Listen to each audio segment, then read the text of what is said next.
संवाद लाइव। इस वीडियो को लाइक करें, हमारे चैनल को सब्सक्राइब कर बेल आइकन जरूर प्रेस करें हमारी न्यू वीडियो सबसे पहले देखने के लिए।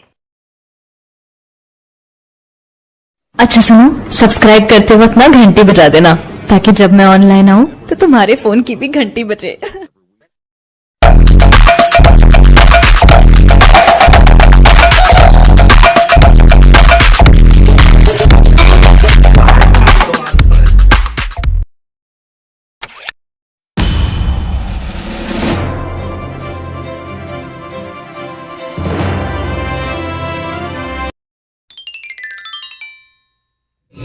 नमस्कार दोस्तों, स्वागत है आपका हमारे आज के वीडियो में। और आज का जो हमारा वीडियो है यह हिंदी विषय पर होगा, जिसमें हिंदी भाषा एवं वर्णमाला का हम यहाँ पर अध्ययन करेंगे। तो सबसे पहले हम देख लेते हैं भाषा क्या होती है। भावों को अभिव्यक्त करने के माध्यम को ही भाषा कहा जाता है। कि भाई हम अपने भाव को अगर हम व्यक्त करने के लिए कुछ ना कुछ शब्दों का प्रयोग जरूर करेंगे, वही भाषा कहती है या भाषा कहलाती है। हिंदी भाषा मूलतः आर्य परिवार की भाषा है। इसकी जो लिपि है वो है देवनागरी, जिसका विकास ब्राह्मी लिपि से हुआ है। इस लिपि में वैदिक साहित्य भी रचित किए गए हैं।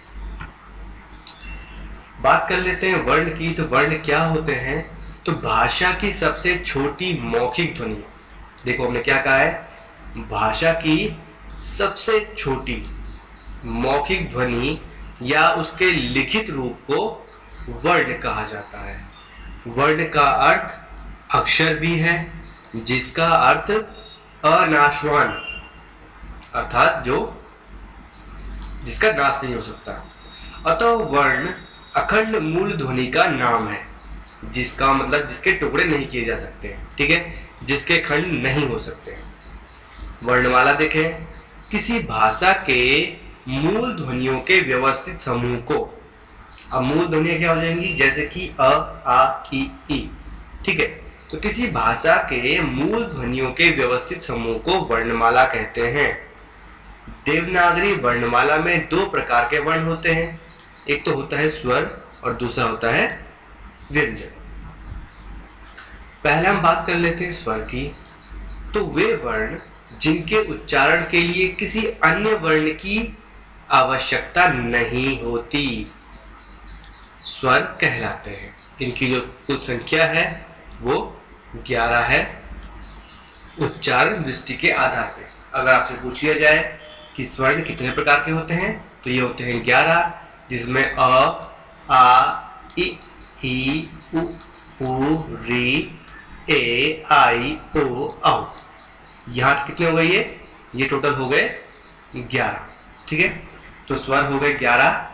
इसके अलावा दो और होते हैं। एक होता है अंग और एक होता है अह। अंग होता है अनुस्वार, आपको याद रखना है। और जो अह होता है वो होता है विसर्ग। आप इसका जो निशान है ये यहाँ पर देख सकते हैं। तो दो हो गए, अंग और अह, अनुस्वार और विसर्ग। अब देखें अग्र स्वर। स्वर में हम बात कर रहे हैं अग्र स्वर की। तो जिन स्वरों के उच्चारण में जिह्वा अर्थात जीभ का अग्र भाग सक्रिय होता है, उन्हें अग्र स्वर कहा जाता है। पर जिन स्वरों को बोलने में हमारे जीभ के अगले हिस्से का हम प्रयोग करेंगे तो वो अग्र स्वर कहलाएगा। जैसे इ, ए, अ, ई, ये प्रयोग किए जाते हैं अग्र स्वर पे। ठीक है, दूसरा स्वर की बात करेंगे पश्च स्वर। तो जिन स्वरों के उच्चारण में जीभ का पश्च भाग अर्थात पीछे वाला भाग सक्रिय होता है, उन्हें पश्च स्वर या पीछे के स्वर कहा जाता है। जैसे आ, आप बोल के देखिए। अगर आप आ बोलेंगे तो जीभ के कौन से हिस्से से आवाज आ रही है? पिछले हिस्से से। इसी प्रकार से उ, ओ और औ, ये जितने भी वर्ण हैं यहाँ पर, ये इन स्वरों का जो उच्चारण है जीभ के पिछले हिस्से से हो रहा है। एक और होता है स्वर, वो होता है संवृत स्वर। ठीक है, संवृत स्वर, ये संवृत शब्द का जो अर्थ होता है वो होता है कम खुलना। ऐसे स्वर जिनको बोलते हुए जो हमारा मुख है वो बहुत ही कम खुलता है, या लिखा भी होगा जिन स्वरों के उच्चारण में मुंह कम खुलता है उन्हें समृद्ध स्वर कहते हैं। जैसे ई, आप जब ई बोल के देखिए आप ई, तो आपका मुंह बहुत ही छोटा सा खुलेगा। उसी प्रकार से ऊ कहेंगे या ऊ कहेंगे तो बहुत ही छोटा हमारा मुंह खुलता है। तो स्वर के ये आपने 3 भाग देखे, अग्र स्वर, पश्च स्वर और समृद्ध स्वर। दूसरा हम देखते हैं ओष्ठ की आकृति के आधार पर स्वरों के भेद, कि हमारे होठ की जो आकृति अलग अलग बनती है उसके आधार पे स्वर होते हैं 2 प्रकार के। पहला होता है वृत्ताकार स्वर और दूसरा होता है अवृत्ताकार स्वर।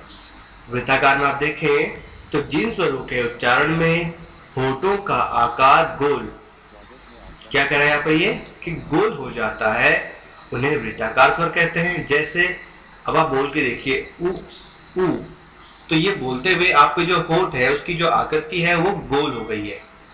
ओ आओ, अब वो देखेंगे तो ये हो जाएगा वृत्ताकार स्वर जो कि 4 है। ठीक है। अवृत्ताकार स्वर देखें तो जिन स्वरों के उच्चारण में होठ गोल ना होकर अन्य आकार में खुलते हैं उन्हें अवृत्ताकार कहते हैं। यदि हम अ कहें, ई कहें तो हमारा जो मुंह है वो अलग, जो होठ है वो अलग अलग आकृति बनाते हैं, इसलिए कहा जाएगा अवृत्ताकार और वृत्ताकार में आपको बता चुका। तीसरा देखेंगे उच्चारण समय के आधार पर स्वर के भेद। तो पहला आ जाएगा ह्रस्व स्वर, जिन स्वरों के उच्चारण में एक मात्र का समय अर्थात सबसे कम समय लगता है उच्चारण में।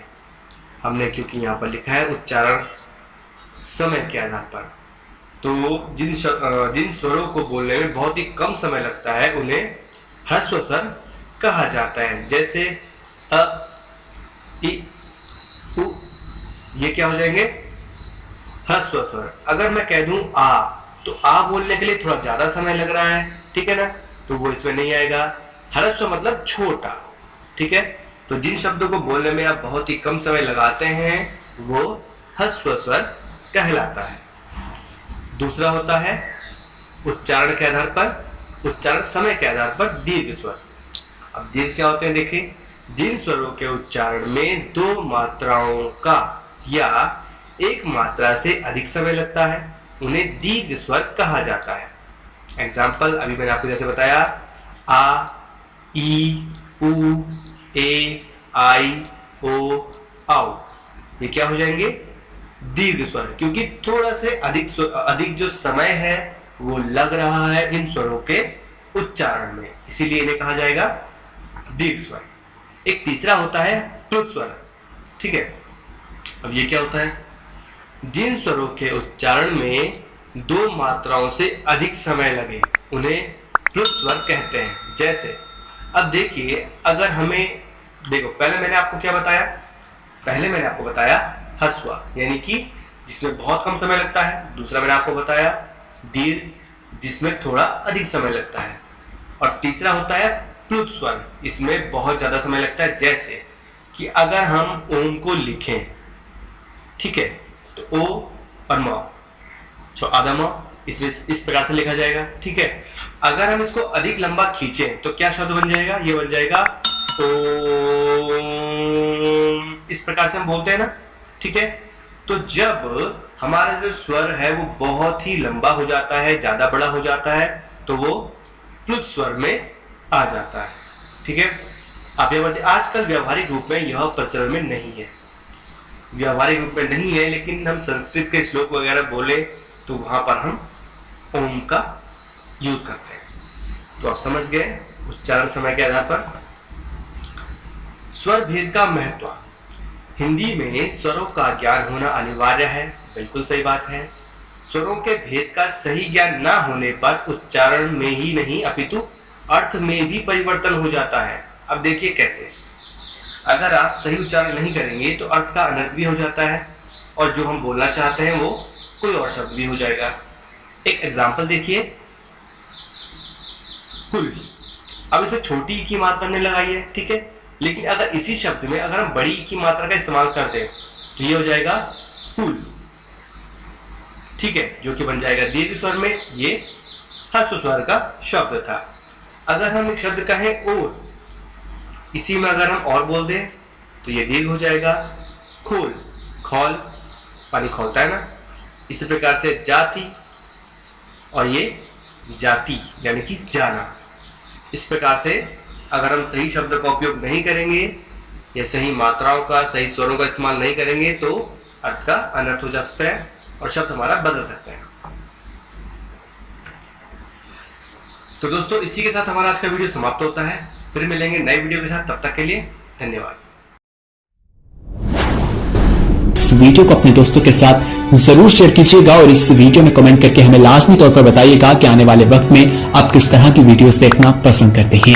और अगर आपने अभी तक हमारा चैनल सब्सक्राइब नहीं किया तो फौरन सब्सक्राइब कीजिए, साथ ही बेल आइकॉन पर क्लिक करें ताकि मजीद आने वाली वीडियो जो वक्तन फवक्तन आपके लिए इस चैनल पर अपलोड करते हैं वो आपको वक्त पर मिलती रहे और आप उनसे मुस्तफीद होते रहें। अगली वीडियो तक हमें दीजिए इजाजत। अपना ख्याल रखिएगा। ताज़ा तरीन अपलोड्स की नोटिफिकेशन हासिल करने के लिए हमारे चैनल को सब्सक्राइब करें और साथ में दिए गए घंटी के निशान को दबाना ना भूलें।